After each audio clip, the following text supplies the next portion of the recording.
Plant site ପୋଲିସର ବଡ଼ ସଫଳତା। ଡକାୟତି ଯୋଜନା ପଣ୍ଡ। 5 ଜଣ ଅଭିଯୁକ୍ତ ଗିରଫ। ରାଉରକେଲାରେ ଏକ ବଡ଼ ଅପରାଧ ନିବାରଣ ଅଭିଯାନରେ ପ୍ଲାଣ୍ଟ ସାଇଟ୍ ପୋଲିସ ବୁଧବାର ରାତ୍ରିରେ ସହରରେ ଡକାୟତି ଯୋଜନା କରୁଥିବା 5 ଜଣଙ୍କୁ ଗିରଫ କରିଛି।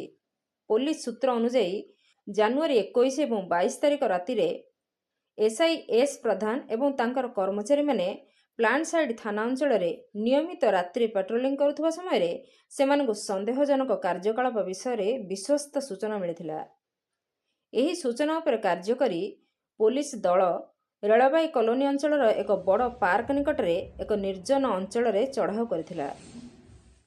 ଅପରେସନ ସମୟରେ 5 ଜଣ ଅଭିଯୁକ୍ତ ଯଥା ମୋମୋ ମାଝୀ, ଆଶୁତୋଷ ରଥ, ଯତୀନ ରାୟ, କରଣ କେରକେଟା ଏବଂ ନିରଞ୍ଜନ ଠାକୁରଙ୍କୁ ଏକାଠି ପାଇଥିଲେ।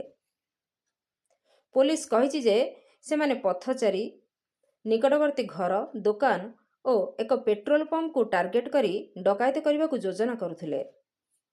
ପୋଲିସ ଅଭିଯୁକ୍ତଙ୍କଠାରୁ ଏକ ଲୁହା ଖଣ୍ଡା, 2ଟି କୁରାଢ଼ୀ ଏବଂ 2ଟି ଲୁହା ରଡ୍ ସମେତ ମାରଣାସ୍ତ୍ର ଜବତ କରିଛି। ଅଧିକାରୀମାନେ କହିଛନ୍ତି ଯେ ସମୟୋଚିତ ପୋଲିସ ହସ୍ତକ୍ଷେପ ଏକ ସମ୍ଭାବ୍ୟ ଜଘନ୍ୟ ଅପରାଧକୁ ରୋକିପାରିଛି। ସମସ୍ତ ଅଭିଯୁକ୍ତଙ୍କୁ ଗିରଫ କରାଯାଇ ପରବର୍ତ୍ତୀ ଆଇନଗତ କାର୍ଯ୍ୟାନୁଷ୍ଠାନ ପାଇଁ କୋର୍ଟରେ ହାଜିର କରାଇଛି।